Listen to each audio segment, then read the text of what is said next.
ஸ்ரீ சத்யசாய் யுகம் வழங்கும் திவ்யானுபவங்கள். சூரியனைப் போன்ற பக்தி மனம், சந்திரனைப் போன்ற குளிர் குணம் இரண்டும் சேர்ந்து இந்த திவ்யானுபவத்தில் தன் சாய் அனுபவத்தால் பல இதயங்களை சிலிர்க்க சிலிர்க்க குளிர்விக்க இருப்பவர் திரு ரவிச்சந்திரன் அவர்கள். பல வருடங்களாக குழந்தை இல்லாத சம்பந்தத்திற்கு சாயி சம்பந்தம் ஏற்பட்டு பிறந்த குழந்தை இவர். தாய் பெயர் திரிபுர சுந்தரி. எப்போதும் காமாக இருக்கும் இவர் படித்ததோ பிகாம், பிடித்ததோ சாயி பாதம். சென்னை விவேகானந்தா கல்லூரியில் பயின்ற இவர் எப்போதும் தனது விவேகத்தால் ஆனந்தம் அடைபவர். சாத்வீக குணத்தால் தன் வாழ்வை கட்டுமானம் செய்த இவரின் குடும்ப தொழிலோ கட்டுமான பணி. 90களில் பேரிறைவன் பாபாவை நேரடியாக தரிசித்த இவர் அடைந்த அனுபவம் மெய்சிலிர்க்க வைக்கிறது. இவரது பரம்பரை அனுபவமோ மிக மிக அரிதானது. இதுவரை அது எந்த சாயி இலக்கியத்திலும் பதிவானது கூட இல்லை. இந்த குணவான் சுகுணலட்சுமியை கரம் பிடித்து சாயி திவாகர், சாயி அக்ஷயா என இரு கண்களை பெற்றெடுத்தவர். மருமகள் பத்மாவதியையும் தனது மகளாக நேசிப்பவர். பலர் வாழ்க்கை இன்னல்களுக்கு தனது சாய் கவுன்சிலிங் வழியே இன்னலை மின்னல் போல் களைந்து வரும் உன்னத சேவையை ஒரு யாகம் போல் நடத்தி வருபவர். கொடைக்கானல் காற்றலை போல் புன்னகை வீசும் திரு ரவிச்சந்திரனின் கொடைக்கானல் சாயி அனுபவங்கள் இதய அலாதியானது. அது போன்ற பல சாயி அனுபவங்களை நமது ஸ்ரீ சத்யசாயி யுகத்திற்காகவே முதன்முறையாக சாயி திவ்யானுபவத்தில் மனம் திறக்கிறார். இதோ 1950 சுவாமி பாதமந்திரம் கட்ட ஆரம்பிக்கிற வருஷம் கரெக்டா. அந்த அனுபவத்தெல்லாம் என்கிட்ட நிறைய பகிர்ந்திருக்காங்க. என்னோட பேரு ரவிச்சந்திரன். 47ல கல்யாணம் ஆயிட்டு 1959 வரைக்கும் குழந்தை இல்ல அப்பாவுக்கு. சுவாமி இறங்கிட்டு யாரோடையும் பேசாம நேரா 2வது மாடிக்கு போயிட்டார். போய் அந்த ரூம் கதவை திறந்து உள்ள போயிட்டு கதவை மூடிட்டார். ஒரு 15 நிமிஷம் எங்க பெரியப்பாவோட பேசியிருக்காரு. அப்பா ஃபேமிலியோட போய் சுவாமியை பார்த்தோன்னே, ஒன்றும் கவலைப்படாத, உன் ஃபேமிலியை நான் பார்த்துக்கிறேன். நம்மளோட எண்ணங்கள், நமக்கு சுற்றி நடக்கிற விஷயங்கள் எல்லாமே பார்த்தீங்கன்னா நமக்கு ஆன்மீகத்தில் ஈடுபாடு இல்லாமல் போகக்கூடிய விஷயங்கள் தான் நடக்குது. ஏன் குழந்தை இல்லைன்னு கஷ்டப்படுறியா அப்படின்னு கேட்குறாரு சுவாமி. ஆமா சுவாமின்னு. இந்த பிரபஞ்சம் ஃபுல்லா சுவாமி தான் இருக்காரு. எந்த உருவத்துல நம்ம பார்க்கணுமோ அதுல சுவாமி தான் இருக்காரு. ஸோ அந்த இல்ல இந்த அம்பாள் கோயில் போனோம்னா இவங்க வேற, சிவன் கோயில் போனா இவங்க வேறன்னு நீங்க நம்ம நினைக்கிறதுனால நம்ம தான் பண்றது தப்பு. ஸோ அந்த ஜில்லன் ஜாக்கை சுவாமியை ஒரு நாள் எடுத்துட்டு முருகம்மா கையில கொடுத்து, நீ சித்ராவதி தாண்டி போய் நம்ம என்ன பாக்குறோம்னா பத்தியில போறோம், சமாதி பார்த்துட்டு தர்ஷன் பண்ணிட்டு பஜன் அட்டன் பண்ணிட்டு வந்துடுறோம். ஆனா உண்மை அது இல்லைங்க. அந்த 10 நிமிஷம் என் கண்ணுல இருந்து தண்ணி அருவியா போயிட்டே இருக்கு. என்னால கண்ட்ரோலே பண்ண முடியல. அந்த போன அந்த ஒரு சக்தி இருக்கு பாருங்க. சுவாமி எனக்கு இந்த மாதிரி நான் பாத்ரூம்ல விழுந்த போது என்னை தூக்கின்னு வரத்துக்கு யாருமே இல்லை. சுவாமி நம்மளை கிளென்ஸ் பண்ணிட்டே இருக்காரு. அவரால் மட்டும்தான் அதை பண்ணவும் முடியும். சுவாமி கிட்ட வந்தோடனே சுவாமி சொல்றாங்க, நான் தான் உங்ககிட்ட சொன்னேன் நான் திரும்பி பார்க்காம போ. சுவாமி எனக்கு அந்த பயத்துல நான் என்ன பண்றதுன்னு எனக்கு தெரியல. ஓம் சாயீஸ்வராய வித்மஹே சத்யதேவாய தீமஹி தன்னஸ்சர்வ பிரச்சோதயாத். சாய்ராம். என்னோட பேரு ரவிச்சந்திரன். ஸ்ரீ சத்யசாய் யுகம் நேயர்களுக்கு என்னோட பணிவான வணக்கம். என்னோட அனுபவத்தை பற்றி, அதுவும் இந்த சுவாமியோட 100வது வருஷத்துல நிறைய அனுபவம் நமக்கு ஏற்பட்டதை நிறைய நேயர்களுக்கு, பக்தர்களுக்கு பகிர்ந்துக்கணும்னு நிறைய ஆசை. என்னுடைய தகப்பனார் பேர் சம்பந்தம், தாயார் பேர் திரிபுர சுந்தரி. அவங்க மூலியமா தான் சுவாமி எனக்கு முதல்ல அனுபவம் ஆனாங்க. இப்போ என்னோட இருக்கிறது என் மனைவி சுகுணலட்சுமி, என்னோட மூத்த மகன் சாய் திவாகர், அவனுடைய மனைவி பேர் பத்மாவதி, என்னுடைய மகள் 2வது மகள் சாய் அக்ஷயா. ஸோ எல்லாரும் சுவாமி கொடுத்தவங்க தான் எனக்கு என்னோட வாழ்க்கையில. என்னோட வாழ்க்கையில முதல்ல சுவாமி எப்படி வந்தாருன்றது அதுவே ஒரு பெரிய மிராக்கல் தான். எங்க அப்பாவுக்கு 1947வது வருடம் அப்போ கல்யாணம் ஆகுது. ஸோ அவங்க ஒரு கூட்டு குடும்பமா பாரிஸ் கார்னர், சென்னை அங்க வசித்து வந்தாங்க. மொத்தம் 5 பிரதர்ஸ் அப்பாவோட. அந்த ஃபேமிலி எல்லாரும் சேர்ந்து ஒரே குடும்பமா வாழ்ந்துருந்தாங்க. அதுல எங்க அப்பாவுக்கு மட்டும்தான் பசங்க இல்லை. ஸோ 47ல கல்யாணம் ஆயிட்டு 1959 வரைக்கும் குழந்தை இல்லை அப்பாவுக்கு. நடுப்புற என்ன ஆகுது அப்படின்னா, எங்க அப்பாவோட மூத்த அண்ணன், அவருக்கு அவர் பேர் MK சண்முகம், அவர் பிரின்சிபல் தியாகராய காலேஜில் ஒர்க் பண்ணியிருந்தார். அவருக்கு வந்து கேன்சர் அஃபெக்ட் ஆகி கிட்டத்தட்ட எல்லா ஹாஸ்பிட்டலில் ட்ரீட்மெண்ட்லாம் கொடுத்து எதுவும் அவருக்கு செய்ய முடியாத ஒரு பட்சத்தில் அவரோட மனைவியோட அக்கா, அவங்க பேர் முருகம்மா.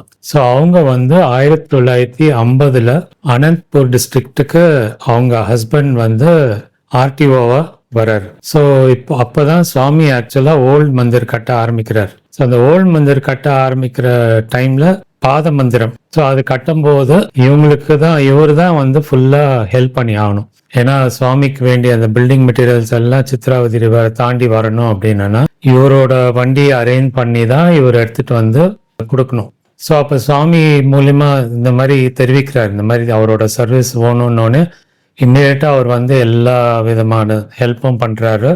அப்போ 2 பேரும், அவரும் அவர் மனைவி முருகம்மாவும் வந்து சுவாமியை பார்க்க வராங்க. சுவாமியை பார்க்க வந்தபோது சுவாமி சொல்றாரு, முருகம்மா நீ தான் வந்து உனக்கும் பசங்க இல்லை, நீயும் உங்க ஹஸ்பண்ட் மட்டும்தான் கவர்மெண்டோட பங்களாவில் தங்கியிருக்கீங்க, நீ வந்து எனக்காக சர்வீஸ் பண்ண கொஞ்ச நாள் அப்படின்னு சொல்லி சுவாமியே கேட்கிறாரு முருகம்மா கிட்ட. முருகம்மாவை பொறுத்த வரைக்கும் அதான் முதல் அனுபவம் சுவாமியை பார்க்கறது. இருந்தாலும் முதல் அனுபவத்திலேயே சுவாமியை ரொம்ப ஒரு மாதிரி ஒரு அட்ராக்ஷன் சொல்லுவோம் பார்த்தீங்களா நம்ம லைஃப்ல, அந்த ஒரு ஈர்ப்பு அது வந்து தானா வருது அவங்களுக்கு. வந்துட்டு சரி சுவாமி நான் வந்து உங்களோட இருக்கேன், என்னோட ஹஸ்பண்ட் கிட்ட பெர்மிஷன் வாங்கி நான் வந்து உங்களோட இருக்கேன் அப்படின்னு சொல்லிட்டு போறாங்க. அவரும் பெர்மிஷன் கொடுக்குறாரு. சுவாமி கிட்ட வந்து அந்த ஓல்ட் மந்திர் கட்டும்போது சுவாமி கூட இருக்காரு. 1950 சுவாமி பாத மந்திரம் கட்ட ஆரம்பிக்கிற வருஷம் கரெக்டா. ஸோ இது எல்லாமே வந்து சுவாமியா நடத்துறது தான். இந்த டைமிங் பொறுத்த வரைக்கும் பார்த்தீங்கன்னா அவங்க ஏன் அந்த டைம்ல அங்க வரணும், அவங்கனால எவ்வளோ பேருக்கு நிறைய விஷயங்கள் நடக்க போகுது. எங்க ஃபேமிலிலையும் சரி நிறைய பேருக்கு நடந்தும் இருக்கு. அவங்க அந்த அனுபவத்தெல்லாம் என்கிட்ட நிறைய பகிர்ந்துருக்காங்க, பர்சனலா என்கிட்ட சொல்லியிருக்காங்க. ஸோ இதுக்கப்புறம் என்ன ஆகுது அப்படின்னா சுவாமி கூட ஒரு கிட்டத்தட்ட சுவாமி முதல்ல 1 மாசம் வச்சுக்கிறாரு. அதுக்கப்புறமா போய் நீ இல்லை எல்லாத்தையும் எடுத்துட்டு வந்து என்னோட தான் 1 வருஷத்துக்கு மேல நீ இருக்கணும் அப்படின்னு சொல்லி சுவாமி வந்து சொன்னோடனே அவங்களும் முருகம்மா வந்து கிட்டத்தட்ட அந்த 50-51 அந்த 2 வருஷம் சுவாமி கூடயே இருக்காங்க. சுவாமிக்கு சாப்பாடு பண்ணி சுவாமி வந்து பர்சனலா அவங்கள மீட் பண்ணி ஒவ்வொரு தடவையும் நிறைய பேர் அந்த குரூப்ல இருந்து சுவாமிக்கு சர்வீஸ் பண்ணியிருந்தா கூட முருகம்மாவுக்கு ஒரு தனி ப்ரிஃபரன்ஸ். நிறைய முறை வந்து முருகம்மா கிட்ட வந்து சுவாமி சொல்லுவாராம், பாரு வெளியில எல்லாம் வந்து எனக்காக சர்வீஸ் பண்றாங்க, ஆனா 100% உண்மையா சர்வீஸ் எனக்கு பண்றாங்களான்றதுதான் தெரியல. உன்னை பொறுத்த வரைக்கும் எனக்கு ரொம்ப சந்தோஷம் நீ வந்து இந்த மாதிரி எனக்காக பண்ணிட்டு இருக்கிறது. சுவாமியை நிறைய முறை அப்ரிஷியேட் பண்ணியிருக்காரு அவங்கள. ஸோ இதெல்லாம் ஆன பிறகு 51 அப்புறம் அவங்க திரும்பி வந்துடுறாங்க, அங்கேருந்து டிரான்ஸ்ஃபர் ஆகி வந்துடுறாங்க. அதுக்கப்புறம் போய் சுவாமி அப்பப்போ அவங்க பார்த்துட்டு வராங்க. நடுப்புற என்ன ஆகுது அப்படின்னா எங்க அப்பாவோட மூத்த அண்ணன், அவர் பேர் MK சண்முகம், அவருக்கு வந்து கேன்சர் அஃபெக்ட் ஆகி ஹாஸ்பிட்டல்ல ட்ரீட்மெண்ட்லாம் கொடுத்து எதுவும் அவருக்கு செய்ய முடியாத ஒரு பட்சத்துல 1959 இந்த மாதிரி நடக்கும்போது எங்க அப்பாவோட அண்ணனோட ஒய்ஃப் வந்து எனக்கு பெரியம்மா, அவங்க அக்கா தான் இவங்க முருகம்மா. ஸோ இவங்க கிட்ட வந்து முறையிடுறாங்க, இந்த மாதிரி என்னோட வீட்டுக்காரர் இந்த மாதிரி இருக்காரு, நீங்க பாபா கிட்ட போய் ப்ரே பண்ணிக்கோ அப்படின்னு சொல்லி கேட்குறாங்க. ஸோ இது சொன்ன உடனே முருகம்மா சுவாமியை பார்க்க வராங்க. வந்து பார்த்த முதல் இதுலயே சுவாமி வந்து பார்த்துட்டு எப்படி இருக்காரு அப்படின்னு தான் சுவாமி கேட்கிறாரு. அவர் இல்லை சுவாமி அவரோட கண்டிஷன் சரியில்லை அப்படின்னோடனே, இல்லை நான் அடுத்த மாசம் சென்னைக்கு வரேன், ஆழ்வார்பேட்டில் தான் நான் தங்குவேன், வந்து நான் வந்த உடனே உனக்கு தெரிவிக்கிறேன், நீ வந்து என்னை வந்து பாரு அப்படின்னு. ஸோ உடனே ஒரே மாதத்துல சுவாமி இங்க வர்றாரு சென்னைக்கு. அங்க வெங்கடமுனி அவரோட வீட்டுல தான் வந்து சுவாமி தங்குவாரு ஆழ்வார்பேட்டில். அங்க வந்து சுவாமி இருக்காரு. ஸோ முதல் நாள்ல எங்க அப்பா ஒரு டிரைவர் வச்சுட்டு சுவாமி வந்திருக்காருன்னு தெரிஞ்ச உடனே பாரிஸ்ல இருந்து இங்க வராரு பாக்குறதுக்கு. ஸோ முதல் நாள் சுவாமி அப்பாவை பார்க்கல, அப்பாவை பார்க்காம சுவாமி தர்ஷன் கொடுத்துட்டு போயிடுறாரு. ஸோ 2வது நாளும் இதே தான் ஆகுது. எங்க அப்பாவுக்கு அதான் முதல் முறை சுவாமியை பார்க்கிறாரு. ஸோ என்ன சுவாமி நம்மளை கூப்பிடுவாரு, எப்படியும் சுவாமி வரேன்னு சொல்லியிருக்காருன்னு சொல்லிட்டு வெயிட் பண்றாரு. ஸோ இது 2வது நாள் முடியுது. சரி 3வது நாள் மட்டும் நம்ம பார்க்கலாம், அப்படி இல்லைன்னா சுவாமியே கூப்பிட்டானா நம்ம போய் கேட்கலாம் அப்படின்ட்டு 3வது நாள் போறாரு. ஸோ 3வது நாள் போகும்போது இவங்க கீழே கேட்டாண்ட வெயிட் பண்றாங்க, டிரைவரும் அப்பாவும்.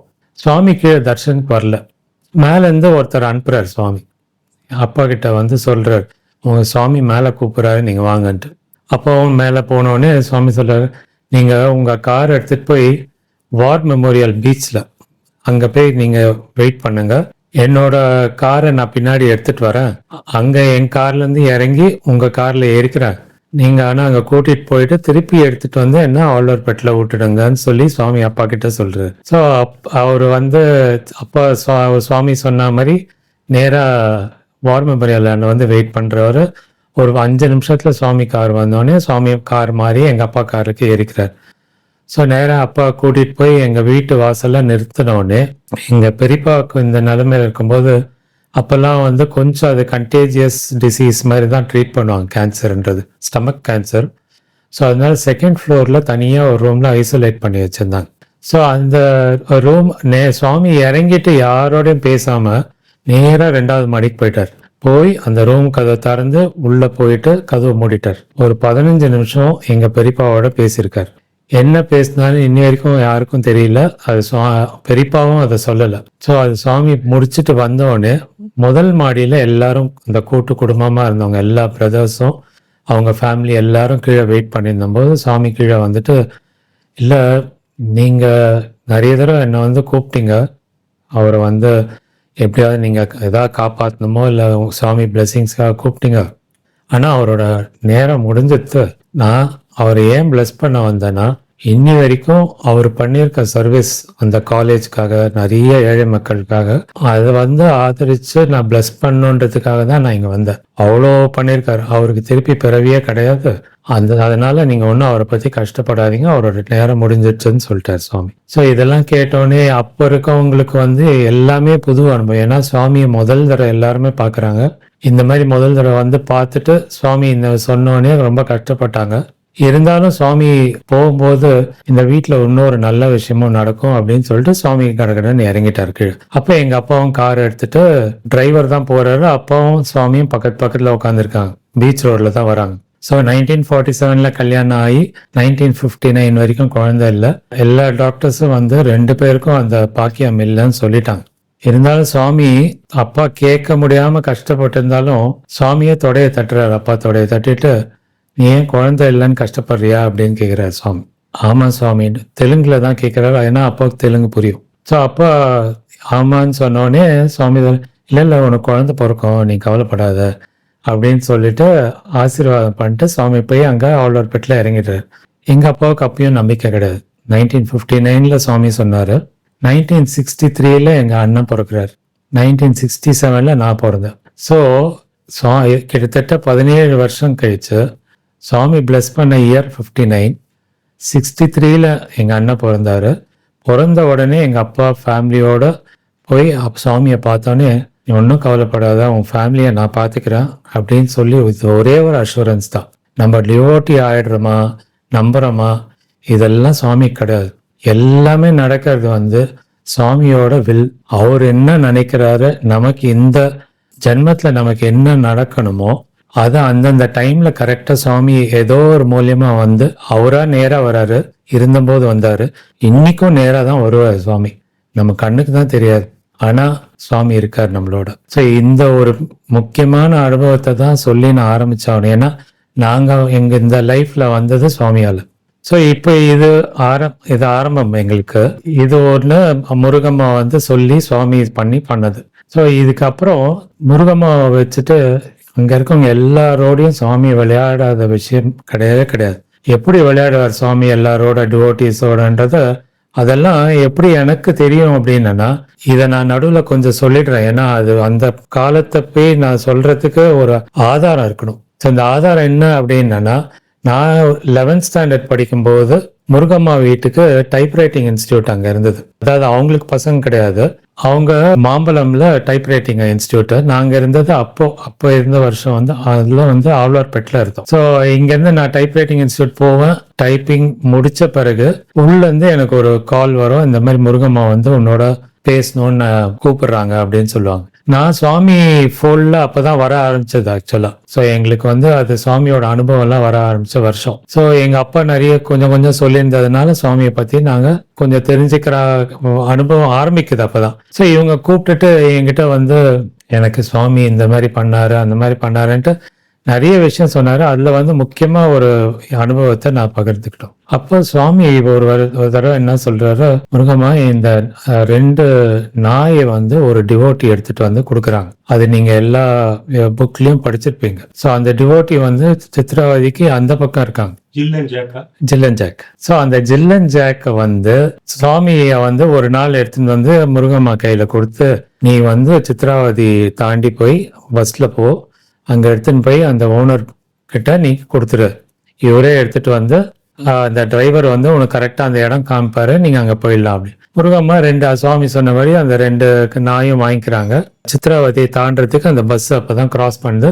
ரொம்ப கம்மியான தண்ணி தான் அப்ப போகுது சித்ராவதியில. ஆனா அந்த பஸ் கிட்டத்தட்ட ஒரு பாதி டிஸ்டன்ஸ் போறதுக்குள்ள பாத்தீங்கன்னா தண்ணி உள்ள வர ஆரம்பிச்சது. அந்த 1 படி 2 படி 3 படி ஏறிடுது. ஸோ அப்போ ஃபர்ஸ்ட் சுவாமி 2 நாயும் அவங்க கையில கொடுக்கும்போது சொன்ன விஷயத்த மறந்துட்டாங்க. என்ன சொன்னாருன்னா, நீ போகும்போது திரும்பி பார்க்காம போகணும், இது ஒண்ணு மட்டும் தான் சொன்னாங்க. ஆனா இவங்க என்ன பண்ணாங்க, தண்ணி உள்ள வர பயம், இந்த நாய்க்கு ஏதாவது ஆயிட போகுது அப்படின்னு சொல்லிட்டு திடீர்னு உட்காந்துட்டு இருக்கவங்க திரும்பி இப்படி பாக்குறாங்க. பார்த்து சுவாமி கிட்ட ப்ரே பண்ணிக்கிறதுக்காக திரும்புறாங்க. திரும்பினா அவங்க என்ன பார்த்தாங்க வெளியில அப்படின்னா, சுவாமி அந்த பஸ்ஸோட பறந்து கூட வந்துட்டு இருக்காரு. ஸோ அதை பார்த்த உடனே சுவாமி சொன்னாரு, நீ பார்க்க கூடாதுன்னு சொன்னாரு. இந்த மாதிரி சுவாமி பறந்து வர்றத இவங்க கண் கூட பார்த்துட்டாங்க அந்த ரோபோடைய. சுவாமி சிரிக்கிறாரு. அதுக்கப்புறமா இவங்க போயிட்டாங்க. போய் நாயை கொடுத்துட்டு திருப்பி வந்தாங்க. திருப்பி வந்து சுவாமி கிட்ட வந்தோடனே சுவாமி சொல்றாங்க, நான் தான் உங்ககிட்ட சொன்னேன் திரும்பி பார்க்காம போ. சுவாமி, எனக்கு அந்த பயத்துல நான் என்ன பண்றதுன்னு எனக்கு தெரியல. எனக்கு இந்த மாதிரி நீங்க கொடுத்த அந்த 2 இதை வந்து நாயை எடுத்துட்டு போய் பத்திரமா சேர்க்கணுன்ற ஒரு எண்ணத்துல தான் நான் அப்படி பார்த்தேன். இல்ல உனக்கு இதெல்லாம் தெரியணுன்றதுக்காக தான் நான் பண்ற ஒரு விஷயம். சுவாமி எப்பவுமே உங்களோட இருக்கேன் அப்படின்றது, ஒண்ணு ரூபத்துல இருப்பேன், ரூபம் இல்லாம இருப்பேன். அந்த எனர்ஜி ஃபார்ம், அந்த காஸ்மிக் எனர்ஜி இல்லாத இடம் கிடையாது. அந்த எனர்ஜி ஒரு உருவம் எடுத்துக்க வேண்டான்றது அவரோட ஓன் டெசிஷன் தான். ஸோ அதனால அந்த காஸ்மிக் எனர்ஜிக்கு பர்த்தும் கிடையாது, டெத்தும் கிடையாது, எண்டும் கிடையாது, பிகினிங்கும் இல்லை, எண்டும் கிடையாது. ஸோ அதனால எங்க இருக்காரு எங்க இல்லை, எப்போ பர்த்தியில தான் போய் நம்ம சுவாமியை பார்க்கணுமா? ஸோ இந்த மாதிரி கேள்விகளுக்கெல்லாம் நான் இப்ப சொல்ற சில விஷயங்கள் வந்து எல்லாருக்கும் அது ஒரு அனுபவமாவே தான் இருக்கும். ஸோ இதெல்லாம் நானும் எப்படி இவ்வளோ இதுவா சொல்றேன் அப்படின்னா, இந்த அனுபவம் எல்லாம் சுவாமி கொடுத்தது தான். ஸோ இது ஓடல. ஸோ இப்போ இந்த முருகம்மா இந்த ஸ்டேஜ்ல சுவாமிய ஒரு ஏஜுக்கு அப்புறம் சுவாமியை ரெகுலரா அவங்களால போய் பார்க்க முடியறதில்ல. ஏன்னா அவங்க ஹஸ்பண்டுக்கு வந்து அவ்வளோ நம்பிக்கை இல்லை. இவங்களுக்கு சுவாமி மேல வந்த நம்பிக்கைக்கு, ஏன்னா அவங்களுக்கு அந்த பசங்க இல்லாத ஒரு குறை. ஸோ அதனால அவங்களுக்கு வந்து அவ்வளோ நம்பிக்கை வரல. இருந்தாலும் அந்த நான் டி நகர்ல டைப்ரைட்டிங் இன்ஸ்டியூட் சொன்னாலுங்க, அந்த வீட்டுக்கு ஒவ்வொரு வருஷம் சுவாமி இங்க வந்தோடனே அந்த வீட்டில் போய் முருகம்மாவை கூப்பிட்டா நேராக வந்து அங்க இருக்க அவங்க அண்ணன், அதாவது அவங்க ஹஸ்பண்டோட தம்பி பசங்க, அவர் பேர் லக்ஷ்மணன். ஸோ அவரோட பசங்க எல்லாம் சுவாமி என்னன்னா மடியில உட்கார வச்சு காது குத்தி சுவாமியே கிரியேட் பண்ணி அவங்களுக்கு இயர்ரிங்ஸு, வளையல், என்னென்ன வேணுமோ எல்லாம் ஒவ்வொரு வருஷமும் பண்ணிகிட்டே இருந்தார். ஸோ சுவாமி எல்லா டிவோட்டிஸ் வீட்டுக்கு போகிற மாதிரி முருகம்மா எப்போ கூப்பிடுறாங்களோ இந்த வீட்டுக்கு வந்துட்டே இருந்தார். இந்த அனுபவம் வந்து கொஞ்ச நாள் தான் அவங்களுக்கும் இருந்தது. அதுக்கப்புறம் ஒரு பெரிய பிரேக் வந்துடுச்சு. ஏன்னா அவங்க ஹஸ்பண்ட் தவறிட்டாரு. அதுக்கப்புறம் கிட்டத்தட்ட 92 இயர்ஸ் வரைக்கும் அவங்க இருந்தாங்க. இதுக்கு நடுப்புற 90க்கு அப்புறம் தான் என்னோட அண்ணன் வந்து, அவரு 63ல பிறந்தான்னு சொன்னேன். அவர் பேர் லோகச்சந்திரன். அவரு இப்போ ஆஸ்திரேலியால இருக்கார். அப்போ சென்னையில் தான் அவரு ஒரு பிசினஸ் வச்சு நடத்தியிருந்தார். அவரு வந்து சடனா 91, 92 அந்த டைம், ஏன்னா நானும் அப்பதான் சுவாமியை பார்க்க ஆரம்பிச்சது கொடைக்கானல். ஸோ இப்போ 91, 92ல இவங்க முருகம்மா கிட்ட வந்து கேட்குறாங்க, நீங்க நாங்கள் கார்ல போறோம் கொடைக்கானலுக்கு. எங்களுக்கு ஆக்சுவலா கொடைக்கானல்ல ஒரு சொந்த வீடு இருந்ததுங்க. அப்பா வந்து 1960ல வாங்கிட்டாரு. ஸோ இப்போ நாங்கள் போனோம், அங்கே தான் தங்கிப்போம். 91க்கு அப்புறம் தான் நான் சுவாமியை பார்க்க ஆரம்பித்தேன். ஸோ இங்கே 91, 92ல இவங்க வந்தபோது முருகம்மாவோட அது ஒரு கடைசி அனுபவம். ஸோ இப்போ இவங்களும் வந்து அண்ணன் கூப்பிட்டதுனால நான் வரேன், சுவாமியும் பார்க்கணும் எனக்குன்னு சொல்லிட்டு காரில் வராங்க. வந்து ஈவினிங் தர்ஷனுக்கு போகிறாங்க சுவாமியை பார்க்கறது. சாய் ஸ்ருதியில் உள்ளே வராங்க சுவாமியை பார்க்க. இவங்கள வந்து கொஞ்சம் வயசானவங்கன்றதுனால தனியாக அவங்கள உட்கார வைக்கிறாங்க. மற்றவங்க எல்லாரும் லேடிஸோ ஜென்ஸோ இல்லை, எல்லாரும் அவங்கவுங்க உட்கார்ந்த போது அங்க சுவாமி வந்துட்டு முருகம்மா இருக்கிற சைடு பக்கத்துல வரும்போது அங்க இருக்க சேவாதெல்லாம் பக்கத்துல தான் சுவாமி பக்கத்துலயே உட்காந்துட்டு இருக்கான். சுவாமி முருகம்மா முருகம்மான்னு சொல்லிட்டே நடந்துனே இருக்காரு தவிர எங்க முருகம்மா இருக்காங்க, யார கூப்பிடுறாரு சுவாமின்ட்டு யாருக்கும் புரியல. சேவாதாளுக்கும் புரியல. 2வது நாள் வந்தாரு, அதே மாதிரிதான் ஆச்சு. மார்னிங் தர்ஷன். ஈவினிங் தர்ஷனுக்கு சுவாமி வந்து கரெக்டா முருகம்மா எங்க உட்காந்துந்தாங்களோ அதுக்கு முன்னாடி நின்னுட்டு எல்லாரையும் விலக சொன்னார். நேரா முருகம்மா கிட்ட வந்தார். என்ன முருகம்மா எப்படி இருக்கான்னு கேட்டார். அவங்கள கூப்பிட்டுட்டு கேக்குறாரு, சுவாமி உங்களால உங்களோட ஆசீர்வாதத்தால ரொம்ப நல்லா இருக்கேன் சுவாமி. அதுக்கு முன்னாடி ஒரு சம்பவம் நடந்தது, அதுக்கு வந்து தேங்க் பண்றாங்க அங்க. அந்த சம்பவத்தை என்கிட்ட சொன்னாங்க பர்சனலா. சுவாமி எனக்கு வந்து இந்த மாதிரி நான் பாத்ரூம்ல விழுந்த போது என்னை தூக்கின்னு வரத்துக்கு யாருமே இல்லை. அது நடந்தது வந்து கிட்டத்தட்ட ஒரு 6 மாசம் 8 மாசத்துக்கு முன்னாடி தான் நடந்திருக்கு. ஸோ அதை தேங்க் பண்றாங்க சுவாமி கிட்ட நேரா. அப்போ என்னை வந்து எனக்கு அந்த கான்சியஸ்னஸ் போனதுனால என்னை தூக்கி எடுத்துட்டு வந்து நீங்க பெட்ல படுக்க வச்சிருக்கீங்க. ஸோ இந்த பெட்ல படுக்க வச்சதுக்கு அப்புறம் எனக்கு கான்சியஸ்னஸ் வந்த பிறகு எழுந்து பாக்குறேன், என் உடம்பு ஃபுல்லா விபூதி தான் இருந்தது தவிர உங்களை என்னால பார்க்க முடியல சுவாமி. இல்ல நான் தான் வந்து உன்னை காப்பாத்தினேன், நான் உன்னோட எப்பவுமே இருப்பேன், நீ கவலைப்படாத அப்படின்னு சொல்லிட்டு சுவாமி நேரா அவங்க கிட்ட கடைசியா பிசிக்கலா வந்து பேசினது அதுதான் ஆக்சுவலா. சோ அவங்களுக்கு நடந்த அனுபவமே நிறைய நடந்திருக்கு. ஆனா அவங்களாலதான் எங்க குடும்பத்துல வந்து சுவாமி வந்தது. சுவாமி அந்த வழியை தேர்ந்தெடுத்து. ஆனா யாரும் சுவாமிக்கு வந்து இவங்க முக்கியம் அவங்க முக்கியம் இல்லைன்னு எப்பயுமே கிடையாது. அது ஒருத்தர் இன்ஸ்ட்ருமெண்டா யூஸ் பண்ணிக்கிறார் சுவாமி. அந்த ஃபேமிலிக்குள்ள வரணும், இவ்வளவு செய்யணும். இன்னி வரைக்கும் சுவாமி செஞ்சுட்டு இருக்காரு. என்ன செய்யணும் இப்போ எனக்கு பொறுத்த வரைக்கும் என் மதர் வந்து எனக்கு 8 வயசு இருக்கும்போது தவறிட்டாங்க. கேன்சர்ல தான் தவறினாங்க. 1997 எங்க அப்பா தவறிட்டார். ஸோ இருந்தாலும் 1990 என்னோட அனுபவத்தை நான் சொல்லியாகும். எப்படி நான் முதல்ல சுவாமியை பார்த்தேன், அதுக்கு முன்னாடி நான் எப்படி இருந்த, சுவாமியை பார்த்த பிறகு எப்படி நான் என்னோட லைஃப் கம்ப்ளீட்டா மாறினது சுவாமியால தான். ஸோ அது வரைக்கும் எனக்கு 1990 வரைக்கும் எங்க அப்பா வந்து கொடைக்கானலுக்கு போனா சுவாமியை தான் பார்க்க போறாருன்றது கூட எங்களுக்கு தெரியாது. ஈவினிங்ல வாக் போயிட்டு வரேன்னு சொல்லிட்டு நேரா சாய் ஸ்ருதியில போய் சுவாமியை பார்த்துட்டு வந்துடுவார். எங்களுக்கெல்லாம் வந்து எங்க அப்பா வாக் போயிட்டு வராங்கன்னு தான் நினைச்சுப்போம். அந்த டைம்ல சுவாமி சாய் ஸ்ருதியில இருக்கிறது கூட எங்களுக்கு தெரியாது. ஆனா 1990 என்ன ஆகுதுன்னா, நான் வந்து பிகாம் முடிச்சுட்டு சிஏ படிச்சிருந்தேன். அதை டிஸ்கண்டினியூ பண்ற மாதிரி ஆயிடுத்து. உடம்பு அந்த மாதிரி ரொம்ப இது வந்துச்சு, டிஸார்டர் மாதிரி. ஸோ அந்த டிஸார்டர் கிட்டத்தட்ட ஒரு 3 months என்னோட பாடி வெயிட் 12 kilos கம்மியாச்சு. கேஸ்ட்ரைட்டிஸ் தான். டாக்டர்ஸ் வந்து ரெஸ்ட்ல தான் இருக்கணும்ட்டாங்க. ஸோ 1990 வந்து உங்களுக்கு வந்து இது கிடையாது, டெலிபோனிக் கான்வர்சேஷன் உண்டு, மொபைல் கிடையாதுனால எங்க அப்பா லெட்டர் எழுதுறாங்க. இந்த மாதிரி நீங்க வந்து, நான் சென்னையில இருக்கேன், அப்பா கொடைக்கானல்ல இருக்காரு. அப்பா ஏப்ரல் 1 போயிடுவாங்க அங்க எப்பவுமே. எங்க அப்பா வந்து என்கிட்ட சொல்றாரு, நீ கிளம்பி வா, சுவாமியை ஒரு தடவை நீ பார்த்து ஆகணும், பார்த்த பிறகு உனக்குள்ள நிறைய சேஞ்சஸ் வரும், நீ வான்னு சொல்லி கூப்பிடுறாரு. ஸோ அதான் முதல் இன்விடேஷன், சுவாமியை பார்க்கறதுக்காக எங்க அப்பா கூப்பிடுறாரு. ஸோ நான் உடனே கிளம்பி 4th நைட் கிளம்புறேன். 5th மார்னிங் May 5th இது வந்து ஆக்சுவலா. ஸோ May 5th அன்னைக்கு மார்னிங் வந்து நான் சுவாமியை பார்க்கறதுக்கு வரேன். ஸோ நான் இறங்கினாலும் அன்னைக்கு மார்னிங் சுவாமியை பார்க்க முடியல. ஏன்னா நான் மார்னிங் எல்லாம் இது பண்ணிட்டு போறதுக்குள்ள நம்ம ஈவினிங் தர்ஷன் போகலான்ட்டு எங்க அப்பா கூப்பிடுறாரு. சரின்னு ஈவினிங் தர்ஷனுக்கு ரெடி ஆயிட்டு நேராக போறோம். போகும்போது கொஞ்சம் லேட்டா போனதுனால அந்த சாய் ஸ்ருதியில உள்ள ஏறி ஜென்ஸ் சைடில் அந்த பக்கம் உள்ள உக்காந்துட்டாங்க, லேடிஸ் சைடும் ஃபுல்லா உக்காந்தாச்சு. ஸோ எங்களுக்கு வந்து நேராக மேலே மந்திருக்கு ஏற வேண்டிய வழியில போய் அந்த வெளியில இருக்க காரிடார்ல என்னையும் எங்க அப்பாவையும் உட்கார வச்சாங்க. ஸோ உட்காந்த உடனே கொஞ்ச நாள் வெயிட் பண்ணியிருந்தோம். ஏன்னா எங்க அப்பா என் பக்கத்துல தான் இருந்தாரு. நாங்க வந்து எனக்கு முன்னாடி ஒரு சின்ன பேசேஜ் இருந்தது. அந்த பேசேஜை பார்த்து நான் உட்காந்துருந்தேன். ஸோ எப்பவுமே அப்போ அந்த இயர்லலாம் எப்படின்னா, மார்னிங் தர்ஷனுக்கும் சுவாமி அங்க அந்த சைட்ல இருந்து வெளியில வந்து ஜென்ஸ் சைட்ல இறங்கி லேடிஸ் சைடு முடிச்சுட்டு திருப்பி இப்படி வந்து பால்கனிக்குள்ள வருவார். எனக்கு அது தெரியாது. ஆனா அங்கிருந்து அதான் முதல் தடவை பார்க்கும்போது தெரிஞ்சுக்கிறதுக்காக நான் வெயிட் பண்ணியிருந்தேன். ஆனா அன்னைக்கு வெளியில சுவாமி திறந்து வந்தோடனே நேரா கீழே இறங்காம அந்த சின்ன பேசேஜ் வழியாவே நடந்து வந்து என் முன்னாடி வந்து நின்று கிட்டத்தட்ட 10 நிமிஷம் என்னை விட்டு நவரவே இல்லை. சுவாமி என்னையே பார்த்துட்டே இருக்கார். நான் என் கண்ணை திருப்பி எங்கேயாவது ஒரு பக்கம் மாத்தி நான் பார்க்க போனா சுவாமி அந்த பக்கம் பார்ப்பார். திரும்பி நான் சுவாமியை பார்த்தேன்னா சுவாமி என்ன பார்த்தார். அந்த 10 நிமிஷம் என் கண்ணுல இருந்து தண்ணியா அருவியா போயிட்டே இருக்கு. என்னால கண்ட்ரோலே பண்ண முடியல. இது சுவாமியோட அந்த அன்புன்றது நம்ம என் புரியாம நமக்குள்ள போயிட்டே இருக்கு. அந்த போன அந்த ஒரு சக்தி இருக்கு பாருங்க, இன்னி வரைக்கும் அதுதான் என்னை வந்து இந்த நிலைமையில வச்சுட்டு இருக்கு. ஸோ ஏன் அந்த மாதிரி ஒரு தர்ஷன் கொடுத்தாரு? எங்க அப்பா ஒரு காரணமா இருந்தார் அதுக்கு.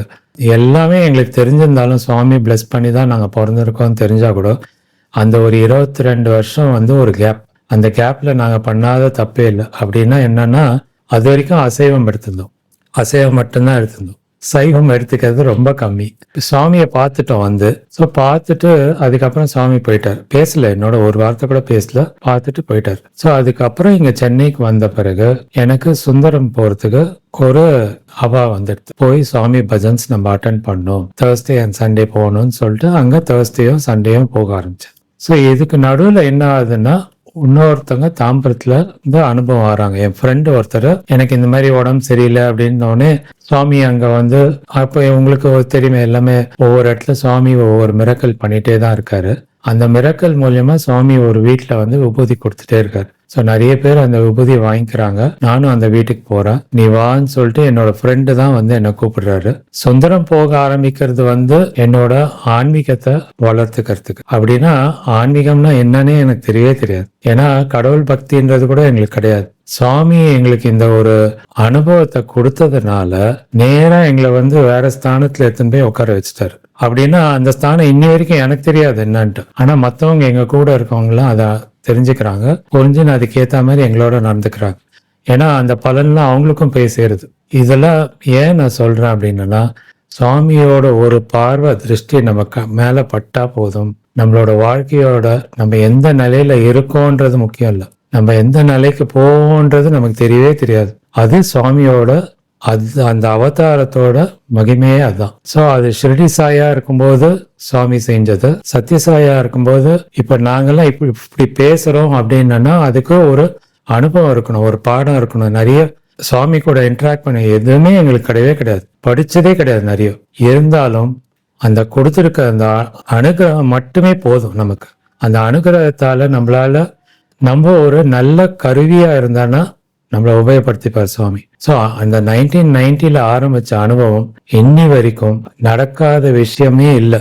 எங்க ஃபேமிலி எனக்கு கொடுத்துருக்க என்னோட மனைவி உள்பட என்னோட பசங்க எல்லாருமே ப்ரீ டிட்டர்மின்ட்னு சொல்லுவாங்க, ஏற்கனவே முடிவு செய்யப்பட்டது. அதுக்கேத்த மாதிரி தான் எல்லாமே நடந்திருக்கு. இப்ப நான் எப்படி எடுத்துப்பேன் அப்படின்னா, இவங்கெல்லாம் சுவாமி கொடுத்தவங்க, என்னையும் சுவாமி தான் கொடுத்தாரு, இவங்களும் என் மூலியமா சுவாமி இவங்கள கொடுத்திருக்காரு. சோ இந்த கொடுத்தவங்க எல்லாம் நம்ம சொந்தம் கொண்டாட முடியாது. சோ இது சொந்தம் கொண்டாடுறதுனால வர பிரச்சனைகள் வந்து அதனால நிறைய பிரச்சனைகள் உருவாகுது. இதுல இருந்து விலகிக்கணும்ன்றதுக்காக தான் நான் இந்த எபிசோட்ல நான் வந்து எல்லாருக்கும் தெரிவிக்கணும்ன்றது. சோ ஏன்னா சுவாமி எல்லாருக்கும் இந்த மாதிரி அனுபவம் கொடுக்கவே முடியாது. நான் பார்த்ததுல ரொம்ப கம்மி. ஆனா இவ்வளவு பொக்கிஷத்தை கொடுத்திருக்காரு, அது எப்படி அதை யூஸ் பண்ணிக்கணும் அப்படின்னு நம்ம நினைக்கும் போது அதுக்கேத்த மாதிரி சுவாமி ஒவ்வொருத்தரா என்னோட லைஃப்ல இந்த 30 வருஷத்துல என்னையும் மாத்திட்டே வர்றாரு. நான் இன்னும் 100% மாறினேன்னு சொல்லவே மாட்டேன். கண்டிப்பா நிறைய கொடுத்துட்டாரு நமக்காக. ஆனா அவரோட எதிர்பார்ப்பை நம்ம மீட் பண்றோமான்றதுதான் முக்கியம். ஆனா மனசுக்குள்ள அந்த சஞ்சலம் இருக்கு, இல்ல சுவாமி நான் என்ன மாத்திக்கணும், நீங்க எப்படி எதிர்பார்க்கறீங்களோ அந்த மாதிரி என்ன மாத்திட்டு என்னோட லைஃபை லீட் பண்ணணும்னு தான் நான் தினமும் சுவாமி கிட்ட ப்ரே பண்றது இது மட்டும்தான்.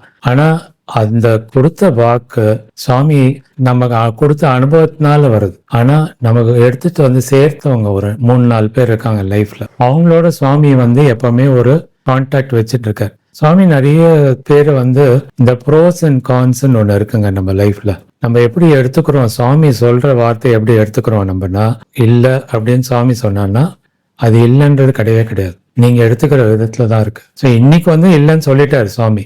ஏன் சொன்னாருன்னா நம்மள சாட்டிஸ்ஃபை பண்றதுக்காக இல்லைன்னு சொல்றாரு சுவாமி. இந்த பிரபஞ்சம் ஃபுல்லா சுவாமி தான் இருக்காரு, எந்த உருவத்துல நம்ம பாக்குறோமோ அதுல சுவாமி தான் இருக்காரு. சோ அந்த இல்ல இந்த அம்பாள் கோயில் போனா இவங்க வேற, சிவன் கோயில் போனா இவங்க வேறன்னு நீங்க நம்ம நினைக்கிறதுனால நம்ம தான் பண்றது தப்பு. அப்போ இந்த இடத்துல இவங்க சுவாமி இருக்காருன்னு சொல்லிட்டு சுவாமி கிட்டே போய் நம்ம நேரா கேட்கலாமா, நீங்க இங்க இருக்கீங்களா, மிராக்கிள் பண்றீங்களான்னு கேட்கலாமான்னு தான் கேட்கிறேன். சோ அப்படி கேட்டானா அதுக்கு கொடுக்க வேண்டிய பதில் தான் கொடுக்குறாரு சுவாமி. ஆனா அந்த அவர் என்ன அந்த இடத்துல இருந்து செய்யறாரோ இன்னி வரைக்கும் அந்த இடத்துலயும் நிறுத்தவே இல்லை. ஏன் செய்யறாரு அப்படின்னா அதை நம்பி நிறைய பேர் வராங்க, அதுக்கு இந்த விபூதி எடுத்துக்கினா சரியாகும், பஜன் அட்டன் பண்ணனா சரியாகும்ன்ற ஒரு பக்குவப்படுத்தணும் அப்படின்றதுக்காக சுவாமி இதெல்லாம் பண்றாரு. ஒரு தடவை பக்குவப்படுத்திட்டாங்க அப்படின்னா அடுத்த ஸ்டேஜ் நம்ம போறது வந்து சுவாமி கிட்ட தான் நேரா போயாகணும்.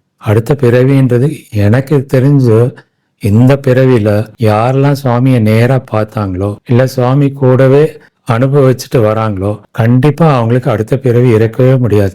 ஏன் அப்படின்னா நாராயணன்றது ஒருத்தர் தான், அவரு தான் இந்த பிரபஞ்சம். அந்த நாராயணன் இருந்து வந்ததுதான் எல்லாருமே. நாராயணனே அவதாரமா எடுத்து வந்ததுதான் சத்ய சாய்பாபா. ஸோ அந்த சத்ய சாய்பாபா வந்து நம்ம கிட்ட வந்து இந்த மாதிரி சொல்றாரு அப்படின்னா சத்ய சாய்பாபா சொல்லவே இல்லை.